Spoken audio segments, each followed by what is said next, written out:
Zak Polanski's first day as the new leader of the Green Party could have been a defining moment to introduce bold climate policy, a new economic vision, and a fresh approach to immigration. Instead, mainstream media used the opportunity to drag him back into a 12-year-old tabloid controversy that had little to do with the urgent political challenges facing Britain today.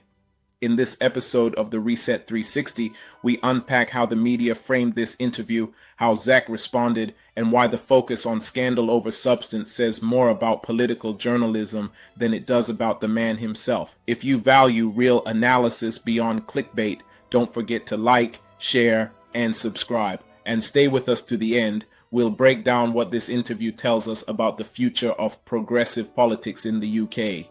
Watch this short moment from the interview where tabloid distraction takes center stage. You told women to picture themselves with bigger boobs. I've come on your show on my first day as Green Party leader, and this is the conversation that we want to have. Okay, but did you say to women, you can imagine you have bigger boobs? No, I didn't say that. Did you hypnotise or hypnotherapize women to think that? Never hypnotised and charged a woman. Did you tell women to picture themselves with bigger boobs? This is such an absurd conversation. No, but I'm just, is it true or not? No, it's not true. How many times can I say it is not true? As you just saw, the media's focus was fixed on a sensationalist narrative rather than engaging with the new Green leader's actual political vision.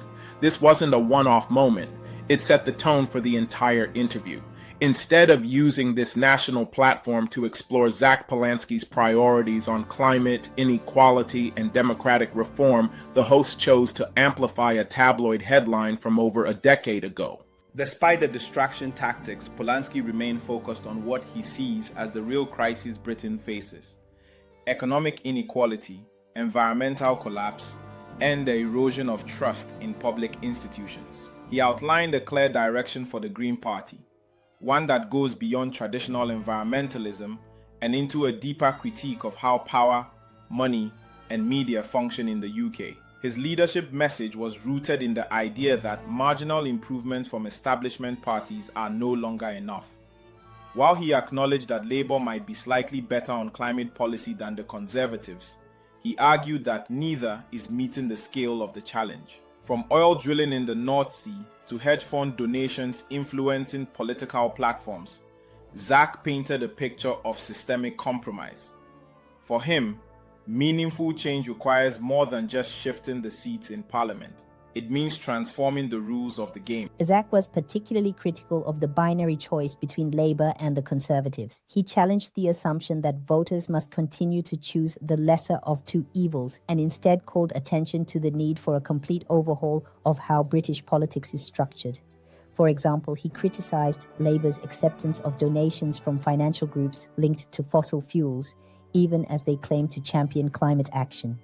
He positioned the Green Party not just as a climate movement, but as an alternative to a compromised political establishment. His leadership aims to disrupt this cycle by pushing for electoral reform, wealth redistribution, and long-term investment in public services. According to Zak, these are not fringe ideas, they are necessary responses to decades of political stagnation. One of the most important parts of the interview, yet one that received far less airtime than the tabloid controversy, was Zak's call for electoral reform. The Green Party continues to push for a proportional representation system, where every vote counts equally.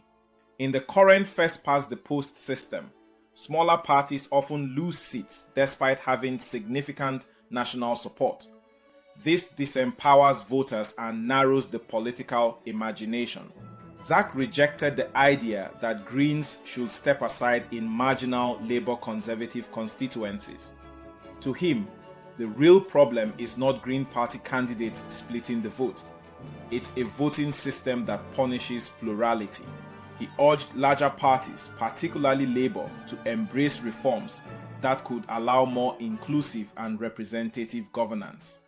In many ways, this position speaks directly to younger voters and politically homeless citizens who feel disillusioned with the current system. It's worth stepping back here to reflect on the interview format itself. A full quarter of Zak Polanski's first public appearance was consumed by a sensationalist question about a decade-old claim involving hypnotherapy and women's bodies. This wasn't political vetting, it was a distraction. The insistence on dragging out this line of questioning overshadowed real debate on policies that matter to millions of people. What's more troubling is that this kind of media framing actively undermines the political process. It elevates scandal over solutions and personal past over public futures. Yet even in the face of these tactics, Zak demonstrated a level of control that many this is where the media may have miscalculated. Instead of rattling him, they inadvertently gave him a chance to contrast his focus on systemic change against their preference for petty headlines. That contrast was powerful. This is where the media may have miscalculated. Instead of rattling him, they inadvertently gave him a chance to contrast his focus on systemic change against their preference for petty headlines. That contrast was powerful. Towards the end of the interview, Zak confirmed he plans to stand as an MP in the next general election. While he currently serves in the London Assembly, he expressed a desire to bring Green representation directly into Westminster. He did not disclose which seat he would contest, but hinted at targeting strategic constituencies, potentially even high-profile figures with narrow majorities. This signals more than political ambition. It suggests the Green Party under Polanski's leadership will be more direct, more confrontational, and more prepared to challenge establishment figures on their own turf. Whether or not the Greens win big in the next election, their presence could reshape debates and force the major parties to engage more seriously with climate justice and democratic reform. Zak Polanski's first major interview as Green Party leader was supposed to be about the future. Instead, it became a case study in how British media often chooses controversy over competence. But if there's a lesson in this spectacle, it's that a calm, well-prepared candidate can turn media spin into a platform for clarity. What the interview lacked in substance from the journalists, Zak compensated for with policy detail, calm leadership, and strategic thinking. He didn't just defend himself, he recentered the conversation. And that might be the most revealing outcome of all. The next time you see a political leader dragged into tabloid trivia, ask yourself, who benefits from that distraction? Because while journalists were asking about breasts, Zak Polanski was talking about broken systems, economic fairness, and a livable future. And that in the end may be why some prefer the circus to the conversation. What did you think of Zak Polanski's first major appearance as Green Party leader? Was he unfairly treated by the media, or was this just standard political scrutiny?